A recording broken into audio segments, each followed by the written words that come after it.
राधे राधे। हरे कृष्णा। कैसे हो आप सभी लोग? आशा करती हूँ आप सभी परम मंगल में होंगे, स्वस्थ होंगे, अच्छे होंगे। सबसे पहले आप सभी को मोक्षदा एकादशी की अनंत और अनंत शुभकामनाएं।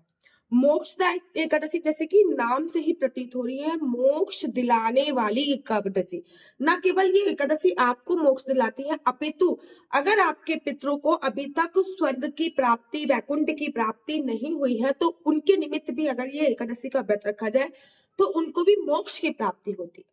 और आप लोगों का भी पुनरपि जन्म पुनरपि मरणम, अर्थात बार बार जन्म लेने की और बार बार मरने की जो प्रतिक्रिया है वो विश्राम हो जाती है और आपको भी मोक्ष की प्राप्ति होती है। जैसे इस एकादशी का नाम है मोक्ष दिलाने वाली एकादशी, वैसे ही इस एकादशी का कर्म है जीते जी भी इंसान को मोक्ष दिला देती है। और कहते हैं इस एकादशी का व्रत रखने से ना केवल आपको मोक्ष की प्राप्ति होती है, अपितु सीधा आपको वैकुंठ धाम की प्राप्ति हो जाती है।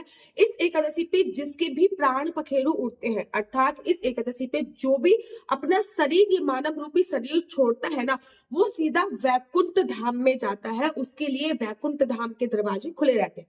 अगर आपको भी आपके ड्रीम में, आपके सपने में आपके यंगस्टर आ रहे हैं, अर्थात आपके पूर्वज आते हैं और वो कभी आपको कुछ कर रहे हैं, कभी कुछ, या फिर लोग आपको बता रहे हैं कि आपकी कुंडली में पितृ दोष है, ये है, फलाना, तो आप मोक्षदा एकादशी का व्रत रखकर अपने पितरों को जो है इस एकादशी का फल अवश्य दीजिए। अपने पितरों को इस एकादशी का फल कैसे देना है ये भी इस वीडियो के अंत में मैं आपको बताऊंगी कि किस प्रकार से हम इस एकादशी का व्रत खुद के लिए ना रखकर अपने पितरों की मुक्ति के लिए रख सकते हैं। ठीक है ना?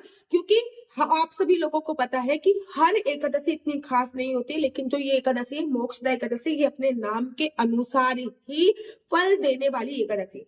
इस एकादशी को गीता जयंती भी बोलते हैं, क्योंकि भगवान श्री कृष्ण जी ने अर्जुन को उपदेश इसी एकादशी पे दिया था। और कहते हैं इस एकादशी पे गीता का पाठ करना, गीता बांटना, गीता का श्रवण करना बहुत ज्यादा सर्वोत्तम माना जाता है। तो इस एकादशी पे वैसे तो आप डेली यूज में जैसे भी पूजा पाठ अर्चना करते हो वो करनी ही करनी है, लेकिन एक एकादशी पे एक चीज और करनी है। वो चीज ये है कि इस एकादशी पे आपको गीता का पाठ अवश्य करना है। पूरे घर को बैठ जाना है, एक गीता लेनी है और गीता का पाठ अवश्य करना है। संस्कृत में ना पढ़ पाओ तो हिंदी में गीता का पाठ करना है, नहीं तो गीता का पाठ यूट्यूब पे चला के श्रवण भी कर सकते हो। लेकिन अगर मुख से वाचन करोगे तो बहुत सर्वोत्तम है, अन्यथा श्रवण भी आप कर सकते हो। आपको पता है एकादशी का व्रत मैं हमेशा कहती हूँ त्रिदिवसीय व्रत की श्रेणी में होता है। लोग कहते दीदी हमें तो भैया 24 साल हो गए एकादशी का व्रत रखते हुए, लेकिन एकादशी का फल नहीं मिल रहा। 25 साल हो गए एकादशी का व्रत रखते हुए। भाई सही तरीके से एकादशी का व्रत रखने पर ही एकादशी के व्रत का संपूर्ण फल मिलता है। एकादशी के नियमों का सही तरीके से पालन करना चाहिए। 10वीं तिथि पर कुछ नियम होते हैं, एकादशी पे कुछ नियम होते हैं और द्वादशी तिथि पर भी कुछ नियम होते हैं। जैसे कि 10वीं तिथि पर लहसुन, प्याज, मांस, मदरा, मसूर की दाल का सेवन नहीं करना चाहिए। लोग 10वीं तिथि पर मसूर की दाल खा रहे हैं, लहसुन से बना हुआ छुका हुआ खाना खा रहे हैं। अभी तो 12 नहीं बजे, जब 12 बज जाएंगे ना उसके बाद हम खाना नहीं खाएंगे। ऐसा नहीं होता है। ऐसा बोला जाता है कि एकादशी से एक दिन पहले सूर्यास्त के बाद भोजन खाने की मनाही होती है, लेकिन ये कलयुग है, सबका शरीर इस समय सामर्थ्य नहीं होता। अगर आप सूर्यास्त के बाद भोजन कर भी रहे हो तो कोशिश करो आप फलाहारी भोजन करो। जैसे कि आलू खा सकते हैं, शकरकंदी खा सकते हैं, ठीक है ना, कद्दू की सब्जी खा सकते हैं, कुट्टू के आटे की रोटी खा सकते हैं, सिंगाड़े के आटे की रोटी खा सकते हैं। लेकिन किसी भी प्रकार का 10वीं तिथि पे मांस, मदरा, लहसुन, प्याज का सेवन नहीं करना है। मसूर की दाल, मूली और बैगन का सेवन भी नहीं करना। एकादशी वाले दिन सुबह सुबह ब्रह्म मुहूर्त में ही उठना होता है। ये नहीं कि एकादशी वाले दिन 9 बजे उठ रहे हैं, 11-12 बजे एकादशी में पूजा कर रहे हैं। याद रखिए कि एकादशी पर अगर राहु काल होता है तो उस राहु काल पे एकादशी क्या, कभी भी राहु काल में पूजा अर्चना बंधन नहीं होती। एक बात बताऊं, इस एकादशी पे भद्रा का भी साया है, लेकिन इस बार जो भद्रा है ना तो वो मृत्यु लोक में है, ना ही वो पताल लोक में है। इस बार की जो भद्रा है वो स्वर्ग लोक में है। ऐसा शास्त्रों में वर्णन आया है कि जब भी स्वर्ग लोक में भद्रा होती है तो उसका शुभ परिणाम पृथ्वी लोक को प्राप्त होता है। भद्रा काल में की गई पूजा अर्चना वंदना अनंत गुना फलों की प्राप्ति होती है। अगर भद्रा का साया पृथ्वी लोक पे नहीं होता और भद्रा का साया स्वर्ग लोक पे होता है और उस समय पे कोई पूजा करता है तो उसको डायरेक्ट स्वर्ग में वास मिलता है, ऐसा भी शास्त्रों में वर्णन आया है। तो 10वीं तिथि पे संपूर्णतः ब्रह्मचर्य का पालन करना है। 10वीं तिथि पे किसी भी प्रकार की कोई काम वासना क्रीड़ा को अंजाम नहीं देना। 10वीं तिथि पे पृथ्वी शयन करना है। 10वीं तिथि पर आपको लहसुन, प्याज, मांस, मदिरा का सेवन नहीं करना। 10वीं तिथि पे सूर्यास्त के बाद भोजन नहीं करना। 10वीं तिथि पे शाम के समय चावल का सेवन नहीं करना चाहिए। 10वीं तिथि पर कुछ नियमों का पालन और करना, जैसे कि 10वीं तिथि की रात्रि को पेस्ट करके सोना चाहिए, क्योंकि एकादशी वाले दिन किसी भी प्रकार का कोई कोलगेट पेस्ट नहीं करता। अगर कर भी रहे हैं तो लौंग इलायची का घर पे बना हुआ ही पेस्ट करते हैं। 10वीं तिथि पर ही आप लोग केस धो लीजिए, क्योंकि बहुत सारे लोग एकादशी पे केस नहीं धोते हैं, लेकिन ऐसा नहीं है। मैंने अपने गुरुजनों से सुना है कि एकादशी पर आप केस धो सकते हैं, लेकिन बिना शैम्पू वाला उपयोग करना है। 10वीं तिथि पर ही आप लोग बहुत अच्छी तरीके से शैम्पू वगैरह जो भी यूज करना है वो यूज कीजिए, क्योंकि एकादशी वाले दिन आप शैम्पू, हैंड वॉश का, मॉइस्चराइजर, शैम्पू का, हैंड वॉश का यूज नहीं करते। एकादशी पे कॉम्ब भी नहीं करी जाती, मतलब बाल भी काटने की मनाही होती है। एकादशी पे सुबह सुबह ब्रह्म मुहूर्त में उठना होता है। पानी में कुछ ना कुछ डाल के स्नान कीजिए। गंगा जल हो गया, यमुना का जल हो गया। वैसे तो मोक्षदा एकादशी है, इसमें आपको काले तिल डाल के स्नान करना। क्यों? क्योंकि मोक्ष दिलाने वाली एकादशी है। जब हम पितरों को तर्पण करते हैं तो काले तिल डाल के स्नान करते हैं, और मोक्ष दिलाने वाली एकादशी में जब भी हमको मोक्ष की कामना होती है तो काले तिल का उपयोग बहुत सर्वोत्तम होता है। तो काले तिल डाल के आपको स्नान करना है, स्नान करना है। उसके बाद आपको पीले रंग के वस्त्र पहने हैं। लड्डू गोपाल घर पे है तो उनको पंचामृत से स्नान कराना है, या फिर जुगल जोड़ी आपके घर पे है तो उनको आप पंचामृत से स्नान करा सकते हैं। याद रखिए, पूरे दिन किसी की निंदा चुगली नहीं करनी होती है। भगवान की प्रतिमा का अगर लड्डू गोपाल है तो पंचामृत से स्नान कराइए। जुगल जोड़ी सरकार है तो आप सादे जल से भी स्नान करा सकते हैं। इनको पीले रंग के आपको वस्त्र पहनाने हैं। अगर पीले नहीं है तो जरूरी नहीं है कि नए वस्त्र पहनाओ, लेकिन पीले रंग के धुले हुए वस्त्र पहनाना ही कंपलसरी होता है। धुले हुए और पीले रंग के वस्त्र पहनाइए। उसके बाद आप एकादशी के व्रत का संकल्प कीजिए। देखिए, बिना संकल्प के कोई भी व्रत आधा अधूरा माना जाता है।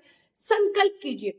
वैसे तो संकल्प चावल से लिया जाता है, लेकिन एकादशी में चावल का उपयोग नहीं करते, इसलिए लौंग लीजिए, इलायची लीजिए, 1 या 2 का सिक्का लीजिए।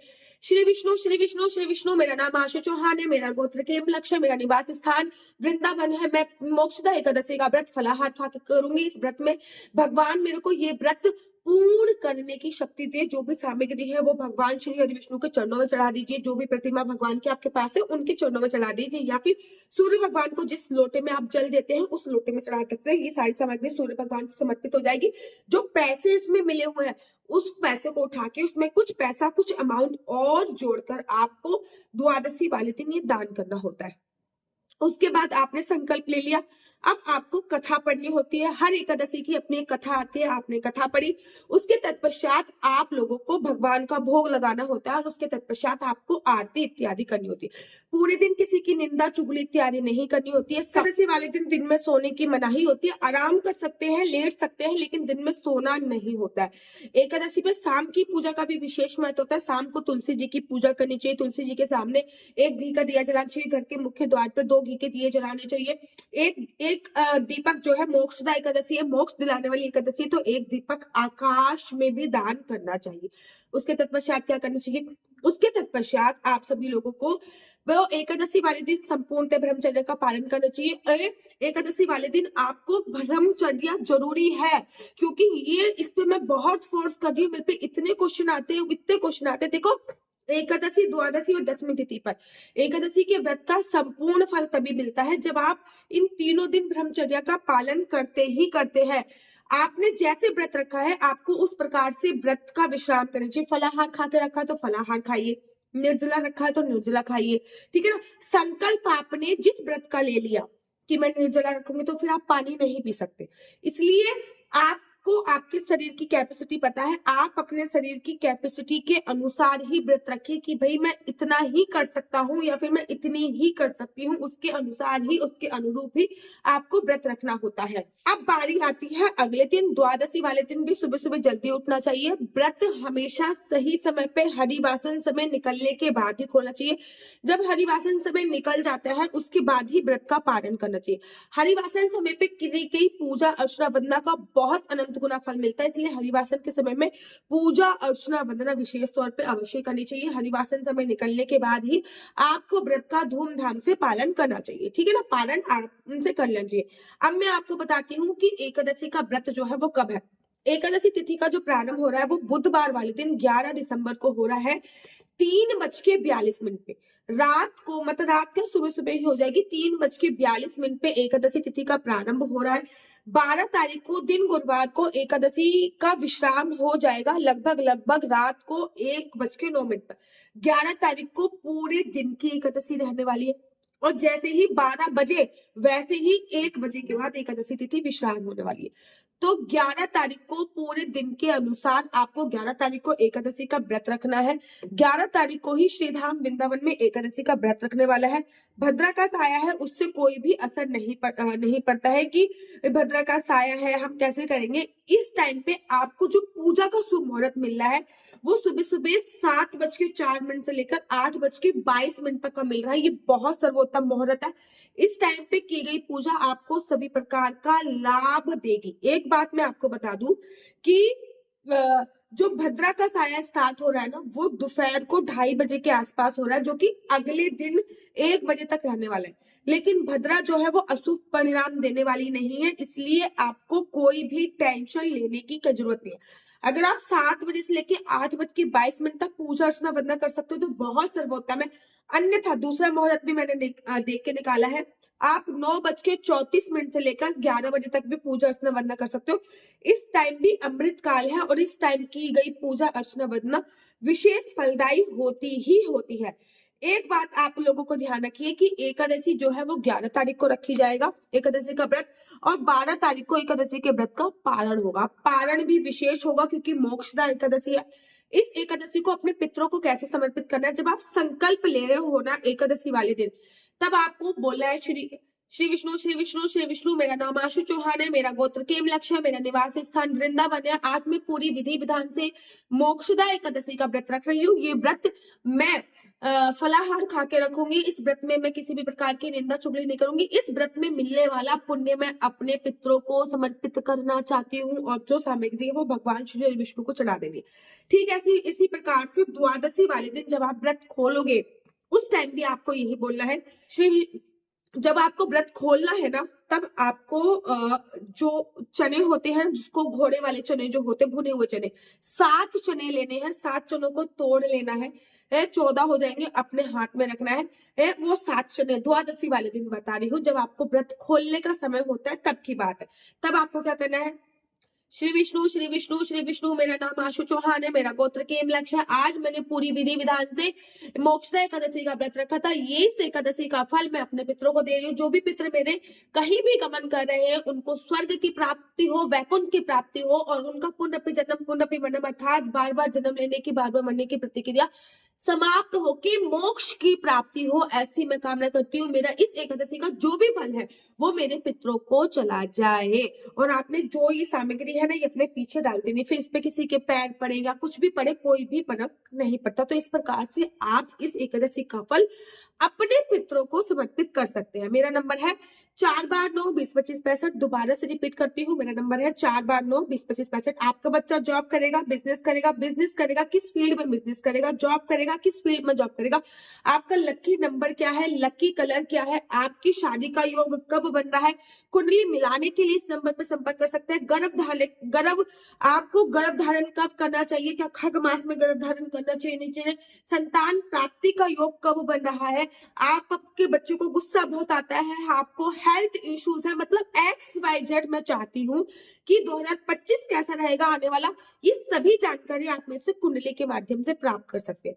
कुंडली दिखाना बिल्कुल भी फ्री नहीं है, कुंडली दिखाने के थोड़े से चार्जेस है।